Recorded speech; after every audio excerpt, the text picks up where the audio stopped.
স্বাগতম জানাইছোঁ পোহৰলাই বেটৰ এই প্ৰতিবেদনৰ মাজলৈ পোহৰলাই বেটৰ প্ৰত্যেকজন দৰ্শকলৈ জানাইছোঁ ইংৰাজী নৱবৰ্ষৰ আন্তৰিক শুভকামনা। প্ৰিয় দৰ্শকসকল, মই বৰ্তমান আহি উপস্থিত হৈছোঁ যোৰহাটৰ অন্যতম অগ্ৰণী শিক্ষা অনুষ্ঠান গড়মূৰস্থিত যোৰহাট জাতীয় বিদ্যালয়ত। আৰু যোৰহাট জাতীয় বিদ্যালয়ে ইতিমধ্যে 25টা বৰ্ষ অতিক্ৰম কৰি তেওঁলোকে যি ৰূপালী জয়ন্তী বৰ্ষ আছে, ৰূপালী জয়ন্তী বৰ্ষত তেওঁলোকে ভৰি দিছে। আৰু আজি তেওঁলোকৰ সেই হিচাপে যি আছে 25তম বৰ্ষ তেওঁলোকে অতিক্ৰম কৰি তেওঁলোকে প্ৰতিষ্ঠা দিৱস উপলক্ষে ইয়াত বিভিন্ন বৰ্ণাঢ্য সাংস্কৃতিক কাৰ্যসূচীৰে তেওঁলোকে আজি অনুষ্ঠান আয়োজন কৰিছে। আমি পোনে পোনে ভিতৰলৈ যাবলৈ চেষ্টা কৰিম। আমাৰ সতীৰ্থ হৈ আপোনালোকক তাৰ কিছু দৃশ্যাংশ দেখুৱাবলৈ চেষ্টা কৰিছে।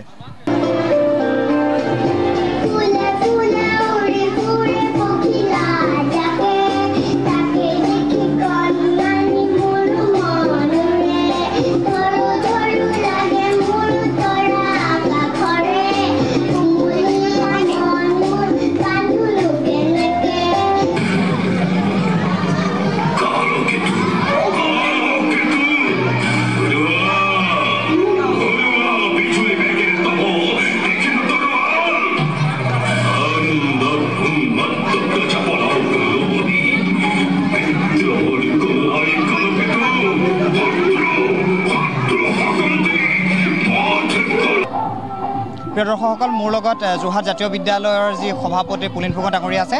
আমি আপোনাৰ পৰা জানিবলৈ চেষ্টা কৰিম আজি যোৰহাট জাতীয় বিদ্যালয় গড়মূৰ শাখাই গৌৰৱোজ্জ্বল 25টা বৰ্ষ অতিক্ৰম কৰিছে, গতিকে কি ক'ব? আজি গোটেই জাতীয় বিদ্যালয়ৰ আজি মানে আমি যিটো ৰূপালী জয়ন্তী পালন কৰিবলৈ গৈ আছোঁ, আজি আমি প্ৰথম কাৰ্যসূচী হিচাপে আমি তাৰ ফুলনিখন আমি কৰিলোঁ, উদ্বোধন কৰা হ'লোঁ। তাৰপিছত আমাৰ যিটো ইণ্ডিয়ামিৰি যিটো সুৰণি কক্ষ আছে, যে সভাগৃহ আছে, সেইটো কৰা হৈছে। আমাৰ জাতীয় বিদ্যালয়ৰ কাৰণে এটা গৌৰৱৰ বিষয় যে আমি 2020 চনৰ পৰা আৰম্ভ কৰি আহি আজি বিভিন্ন ঘাট প্ৰতিঘাতৰ মাজেদি আহি আমি আজি এই অৱস্থা পাইছোঁ। আমাৰ ভাড়াঘৰত আৰম্ভ কৰা এই বিদ্যালয়খন আজি 4টা চৌহদত অৱস্থিত আছে। আমাৰ ছাত্ৰ ছাত্ৰীৰ সংখ্যা যথেষ্ট বাঢ়িছে। আৰু আমাৰ যিসকল অভিভাৱক অভিভাৱিকা ছাত্ৰ ছাত্ৰী তথা শিক্ষক শিক্ষয়িত্ৰী বা আমাক যিসকল মানুহে দান বৰঙণি দি আজি এই অৱস্থা পেলালেহি, তাৰ কাৰণে আমি সকলোকে আমি ধন্যবাদো জ্ঞাপন কৰিছোঁ। আৰু বিশেষকৈ আমি গড়মূৰৰ কাৰণে আমি এইকাৰণে চিন্তা কৰোঁ, প্ৰথম আমাৰ ইয়াত ডেম্বি কুচুম্বৰীৰ যিটো চৌহদ, এই চৌহদতে আমি আৰম্ভ কৰিছিলোঁ। গতিকে আমি গড়মূৰবাসী ৰাইজ তথা তেওঁ যিসকলে আমাক এই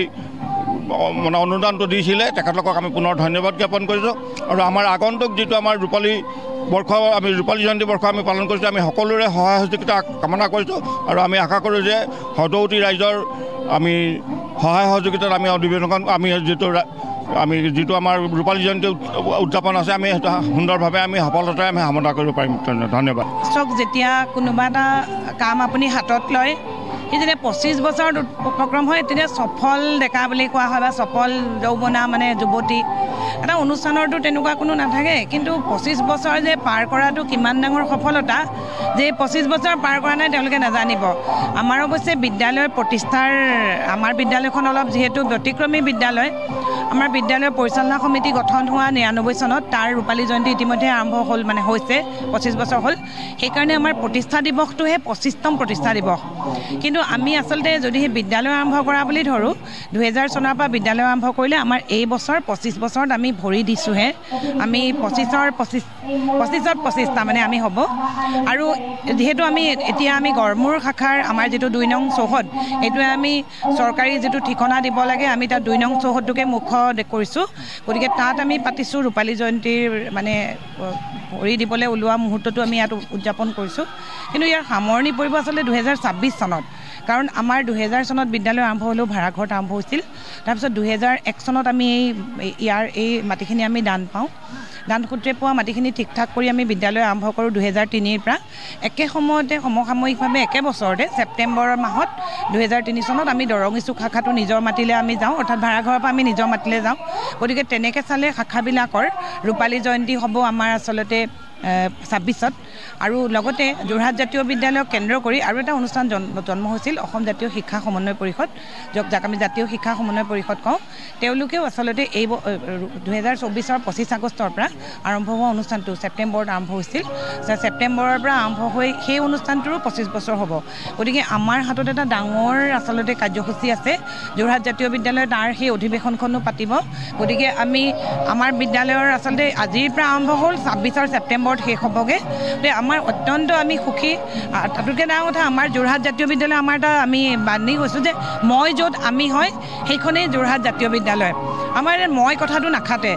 মই আৰম্ভ কৰিছিলোঁ হয় কিন্তু এনেকৈ সকলোৱে নদীৰ নিচিনাকৈ বোৱাই নিছে যে আমি মই কথাটো ইয়াত নকওঁ সদায় আমি ইয়াৰ যিটো আজি ভৱন আমি মুকলি কৰিলোঁ ইন্দিৰা মেৰী গুৰু সদন আমাৰ সকলোৰে মনত আমাৰ নিজৰ গুৰুজনক এটা শ্ৰদ্ধা জনাবলৈ মন যায় শিক্ষকসকলক যেতিয়া ধৰক কিছু পৰিমাণে হেয় জ্ঞান কৰা যেন পাইছোঁ তেতিয়া আমি অনুভৱ কৰিছোঁ নহয় ক'ৰবাত শিক্ষকসকলৰ পতাকাখন উদ্ধত তুলি ৰাখিব লাগিব সেয়ে আমি আজি আমাৰ সকলো হাজাৰ হাজাৰ আমাৰ অভিভাৱকৰ বিন্দু বিন্দু পইচা আমাৰ দাতাসকলৰ বিন্দু বিন্দু পইচা আমাৰ শিক্ষক শিক্ষয়িত্ৰীসকলৰ দান বৰঙণি আৰু পৰিশ্ৰম সকলো মিলি আমি আজি আমাৰ বিদ্যালয়ৰ যিটো ভৱনৰ আমি মুকলি কৰিছোঁ আমি ইন্দিৰা মেৰীকে প্ৰমুখ্য কৰি আমি আমাৰ সকলোৰে গুৰুসকল বা শিক্ষকসকলৰ কাৰণে উৎসৰ্গা কৰিছোঁ অৰ্থাৎ গুৰুসকল একেবাৰে ওপৰত থাকিব তাৰপিছতে বাকীখিনি গতিকে আমি মাতৃভাষা মাধ্যমৰ বিদ্যালয় অসমীয়া ভাষাক গুৰুত্ব দিওঁ কিন্তু আমি সকলো মাতৃভাষাৰ সমান অধিকাৰ বুলি আমাৰ ইয়াত আচলতে বহুভাষিক আমাৰ শিক্ষাদান চলে ইয়াত আমাৰ এই আনকি এই চৌহদটোৱে আমাক আচলতে ডেম্বি বৰী বুলি এজন মিচিং তেখেত ৩ নম্বৰ অভিযন্তা তেখেতে পাতিছিলে বিদ্যালয়খন তেখেতৰ পিছত আমি আচলতে এতিয়া আমি ইয়াক ৰাইজে চলাই নিছে ডেম্বি বৰী বিদ্যালয়খন আমাৰ যোৰহাট জাতীয় বিদ্যালয়ক দিলে তেনেকৈ আপোনালোকে জানে ডক্টৰ দিলীপ দত্তইও আমাক এটা কেম্পাছ দিছে আৰু আমাৰ দৰঙিচুক কেম্পাছত হৰেন্দ্ৰনাথ ঠাকুৰ বুলি এজন শিক্ষাবিদৰ সোঁৱৰণত তেখেতৰ পুত্ৰ প্ৰদীপ ঠাকুৰে এটা আমাক দিছে আমাৰ এই ফুলনিখন যে দেখিছে এইখন আচলতে 2001 চনতে আমাৰ যেতিয়া একো পইচা নাছিল পাৰিজাত নাৰ্চাৰী স্বত্বাধিকাৰ দেৱেশ্বৰ শইকীয়া খুৰাই আমাক 20,000 টকা এটা দিছিল আমি হিচাপ কৰি চালোঁ যে সেই 20,000 টকা আজি যদি থাকিলেহেঁতেন প্ৰায় 2 লাখৰ ওচৰ হ'লহেঁতেন গতিকে আমি এখন শিশু উদ্যান তেতিয়া নোৱাৰিলোঁ কিন্তু তেখেত জীয়াই থাকোঁতেই চেষ্টা কৰিছিলোঁ নোৱাৰিলোঁ কৰোণাৰ কাৰণে গতিকে আমি তেখেতৰ নামত আজি দিছোঁ তেখেতৰ পুত্ৰ প্ৰশান্ত শইকীয়াই ফুলখিনি সজাই দিছে তেখেত পাৰিজাত নাৰ্চাৰী স্বত্বাধিকাৰ আমি তেখেতসকলক উত্তৰ উন্নতি কামনা কৰিছোঁ তেখেতৰ পত্নী আহিছিলে অমিয়া শইকীয়া তেখেতে মুকলি কৰিছে আমাৰ বিদ্যালয়ৰ উপদেষ্টা ডক্টৰ দীনেশ গোস্বামী তেখেতে আজি আহি আমাৰ ৰূপালী জয়ন্তী বৰ্ষ ঘোষণা কৰিছে আমাৰ বিদ্যালয়ত শিশুসকলক মানে বিজ্ঞান আমি যাদু বা ভেলকি যে কোনো অন্ধবিশ্বাস নহয় সি যে বিজ্ঞানেই সেই কথাটো ক'বলৈ আমি ডক্টৰ উৎপল কুমাৰ শইকীয়াক লখিমপুৰ শংকৰদেৱ মহাবিদ্যালয়ৰ পৰা মাতি আনিছিলোঁ তেখেতে আজি ইয়াত যাদু দেখুৱাইছে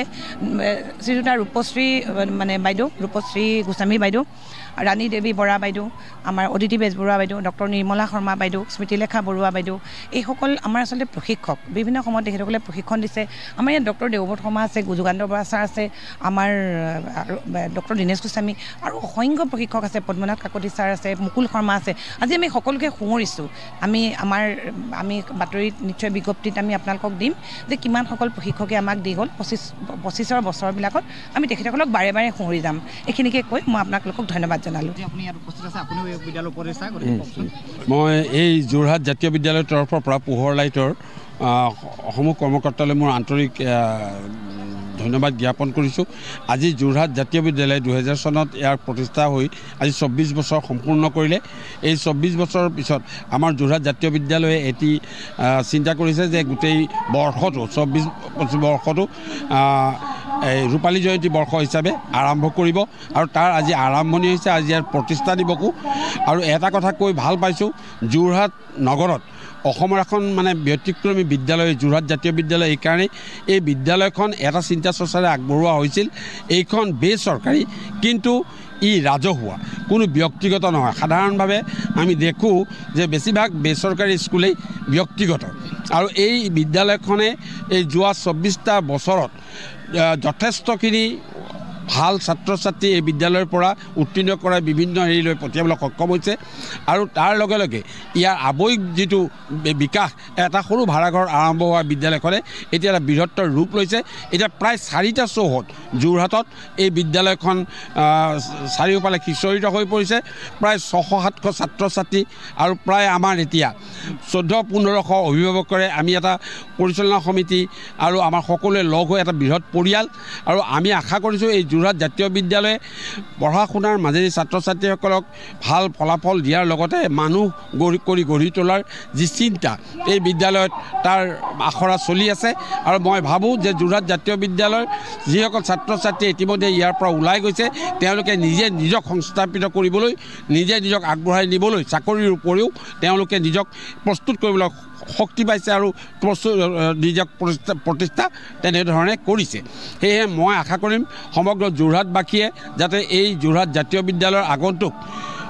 ৰূপালী জয়ন্তী বৰ্ষটোত শুভেচ্ছা জ্ঞাপন কৰে আন্তৰিক সহযোগিতা আগবঢ়ায় যাতে এই যোৰহাট জাতীয় বিদ্যালয়খনে সমগ্ৰ অসমতে এটা নতুন ৰূপত নিজক প্ৰকাশ কৰি অসমৰ জাতীয় জীৱনক আগবঢ়াই লৈ যাবলৈ সক্ষম হয় কাৰণ এই জাতীয় বিদ্যালয়ৰ নেতৃত্বতেই এতিয়া উজনি অসমত প্ৰায় 100খন বিদ্যালয়ে লগ হৈ এটা অনুষ্ঠান গঢ়ি তুলিছে আজি এই অনুষ্ঠানটোৰো প্ৰায় 24 বছৰ হৈছে এইটো হ'ল জাতীয় শিক্ষা সমন্বয় পৰিষদ এই অনুষ্ঠানটোৰ লগতে এই অনুষ্ঠানটোৰ আহ্বানক্ৰমে এই অনুষ্ঠান গঢ় লৈছিল অসম জাতীয় শিক্ষা সমন্বয় পৰিষদে সমগ্ৰ উজনি অসমতে ইয়াৰ চিন্তা চৰ্চা প্ৰসাৰত ব্ৰতী হৈ আছে মই পুনৰ এই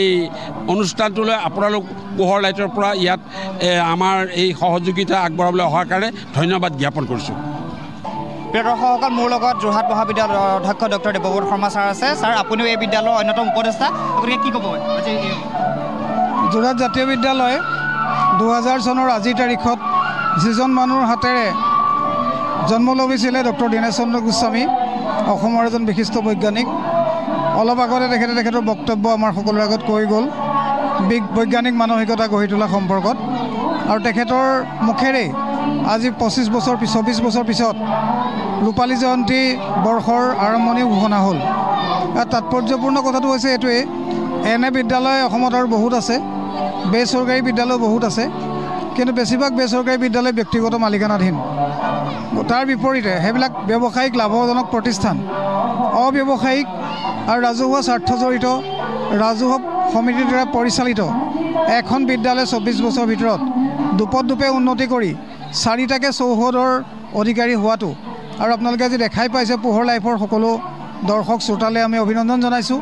নতুন বছৰ শুভেচ্ছা জনাইছোঁ আপোনালোকৰ জৰিয়তে আপোনালোকে দেখাই পাইছে যে অসম আৰু অৰুণাচলত শিক্ষাৰ পোহৰ বিলোৱাওঁতা মহিয়সী বিদুষী ইন্দিৰা মিৰি সোৱৰণত আমি এটা ডাঙৰ প্ৰেক্ষাগৃহ আজি উৎসৰ্গা কৰিছোঁ আজি ডক্টৰ দীনেশ গোস্বামীয়ে বক্তব্য আগবঢ়াইছে ডক্টৰ ৰূপশ্ৰী কলিতা গোস্বামীয়ে তেখেতে ভাষা আৰু সাহিত্যৰ সম্পৰ্কে কৈছে উৎপল শইকীয়া অধ্যাপক তেখেতে যাদুবিদ্যা প্ৰদৰ্শন কৰিছে কিন্তু তাৰ জৰিয়তে আমি যিটো বাৰ্তা এইটো দিব বিচাৰিছোঁ যে অব্যৱসায়িক হৈ ব্যক্তিগত মালিকানাধীন নহৈও ৰাইজৰ স্বাৰ্থত কাম কৰিব পাৰি আৰু জাতীয় স্বাৰ্থত নতুন ইতিবাচক আৰ্হি তৈয়াৰ কৰিব পাৰি পাঠ্যপুথি নিজৰ সম্পূৰ্ণ হৈছে বিজ্ঞানৰ পৰীক্ষাগাৰ গঢ়ি উঠিছে আশা কৰোঁ যোৰহাট জাতীয় বিদ্যালয়ে বৰ্তমানৰ আশাভংগ হতাশা আৰু নিৰাশাৰ বিপৰীতে নতুন আশাৰ সঞ্চাৰ কৰিব পাৰিব আস্থাহীনতাৰ বিপৰীতে এক নতুন গান ৰচিব পাৰিব ধন্যবাদ প্ৰিয় দৰ্শকসকল ইতিমধ্যে আপোনালোকে দেখিলে আজি ইংৰাজী নৱবৰ্ষৰ পহিলা দিনটোত আমি উপস্থিত আছিলোঁ যোৰহাট গড়মূৰস্থিত যোৰহাট জাতীয় বিদ্যালয়ত আৰু আমি এটা কথা আমাৰ পোহৰ লাইভৰ দৰ্শকসকলক দেখুৱাব বিচাৰিম ইয়াত আচলতে খুব সুন্দৰৰূপে তেওঁলোকে বিদ্যালয়ৰ আচলতে কৰ্তৃপক্ষ এখন বাগিচা এইদৰে ইয়াত তৈয়াৰ কৰিছে আচলতে ফুলে জাতিষ্কাৰ কৰি তুলিছে তেওঁলোকৰ পৰিৱেশ আৰু খুব সুন্দৰৰূপে ইয়াত তেওঁলোকে চাংঘৰৰ দৰে এটি গৃহ নিৰ্মাণ কৰিছে আৰু অসমীয়া আচলতে জাতীয় যি জীৱনৰ অবিচ্ছেদ্য কিছুমান অংগ আচলতে যিদৰে আমি ইয়াত দেখিবলৈ মোক সতীৰ্থই দেখুৱাইছে আপোনালোকক ফুল আছে আৰু যিদৰে জাকৈ খালৈ আচলতে তেওঁলোকে ছাত্ৰ ছাত্ৰীসকলে ইয়াত নিৰ্মাণ কৰি তেওঁলোকে ৰাখিছে নাঙলৰ এক আৰ্হি দিবলৈ চেষ্টা কৰিছে আচলতে ছাত্ৰ ছাত্ৰীসকলৰ যি সুপ্ত প্ৰতিভা বিকাশ কৰিবৰ কাৰণে আচলতে যোৰহাট জাতীয় বিদ্যালয় সদায় আচলতে ভূমিকা গ্ৰহণ কৰি আহিছে আৰু বিভিন্ন সময়ত তেওঁলোকে প্ৰত্যেক বৰ্ষতে আচলতে সুখ্যাতিৰে তেওঁলোকৰ ছাত্ৰ ছাত্ৰীসকলক উত্তীৰ্ণ কৰা আহিছে গতিকে আজি আমাৰ এই প্ৰতিবেদন ইয়াতে সামৰণি মাৰিছোঁ ধন্যবাদ চাই থাকিব পোহৰ লাইভ 8